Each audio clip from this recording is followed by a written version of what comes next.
Private স্কুলে পড়ার কাজল কালো রঙের মেয়ে ছিল। কালো রঙের জন্য স্কুলের সবাই ওকে ঘৃণা করত। ওর কালো রঙের জন্য ওর বান্ধবীরা পর্যন্ত ওকে অপমান করত। স্কুলের ম্যাম, স্কুলের ছেলেরা সবাই ওকে ঘৃণা করত। সবাই স্টুডেন্ট লাইন লেগে যাও। কাজল আর প্রিয়া তুমি সামনে চলে আসো, আর কাজেরি তুমি পিছনে চলে যাও। প্রিন্সিপালের অর্ডার আছে, আমাদের স্কুলের ছবি বাচ্চাদের খবরের কাগজে আসবে। আমি চাই না আমার স্কুলের বাচ্চারা খারাপ লাগুক, তাই জন্য আমি চাই না আমার স্কুলের বাচ্চাদের ছবি খারাপ আসুক। কিন্তু ম্যাম, এই কাজলের কালো রং আমাদের ছবি নষ্ট করে দেবে না? আমরা ছবি থেকে ওকে বার করতে পারবো না? না, এমনি হতে পারবে না। এমনি হতো সব থেকে আগে আমি ওকে বার করে দিতাম। এটা প্রিন্সিপালের অর্ডার, তাই জন্য আমি সব বাচ্চা এখান থেকে নিচ্ছি। আমাদের সঙ্গেও থাকুক ও। ম্যাম, আমার খুব জল তেষ্টা পেয়েছে, আমি জল খেতে যাব? হ্যাঁ যাও, কিন্তু একটু জলদি নিয়ে মুখটাও দেখে ধুয়ে আসবা। হতে পারে একটু তোমার গায়ের রংটা একটু পাল্টিয়ে যায়, ছবিটা ভালো আসুক। নিজের ম্যামের কথা শুনে আর স্কুলের বাচ্চার কথা শুনে কাজল বাথরুমে গিয়ে খুব কান্না করতে লাগলো।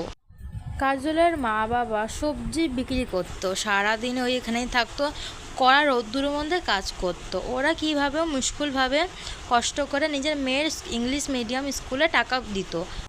তাই এটাই কারণ কাজল নিজের কষ্টর কথা নিজের মা বাবার সাথে শেয়ার করে না। কাজলের দৌড়াতে খুব ভালো লাগে। ও স্কুলে যাওয়ার আগেও ধরিয়ে তারপরে স্কুলে যেত। ও অনেকবার চেষ্টাও করেছে স্কুলে কম্পিটিশন রেসে থাকা। স্কুলের বাচ্চারা ওকে খুব মজা ওড়াতো। ওই কালো মেয়ে, তুই কি জানিস তোর কালো রঙের জন্য তুই কি রেস নিতে পারবি? আর এমনি তো আমাদের স্কুলে কৃতিকায় জিততে এসছে, এই বছর ও জিতবে, তুই এখান থেকে যা। হ্যাঁ, আমি এবারে কৃতিকারই নাম রেজিস্টার করেছি, ওই এবারে কম্পিটিশন ভাগ নেবে। তখনই ওইখানে প্রিন্সিপাল স্যার চলে আসে। তাহলে তুমিও রেস করতে চাও? তাহলে বলো, আমি কম্পিটিশনের কাগজে লিখে নিচ্ছি তোমার নেম। আমার খুব উম্মিদ আছে তোমার উপরে, তুমি জিততেও পারো, কষ্ট করতে।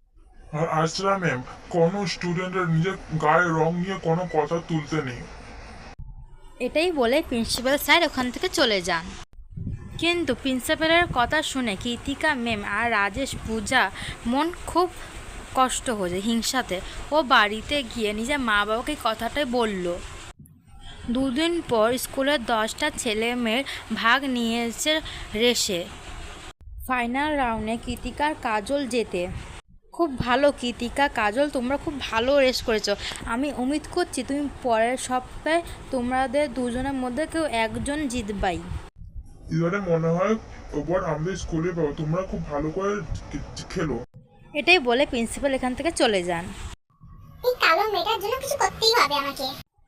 কাজল কৃতিকা এই রেসের জুতার জন্য খুব কষ্ট করে একদিন আগে রেসের ও বাথরুমে গিয়ে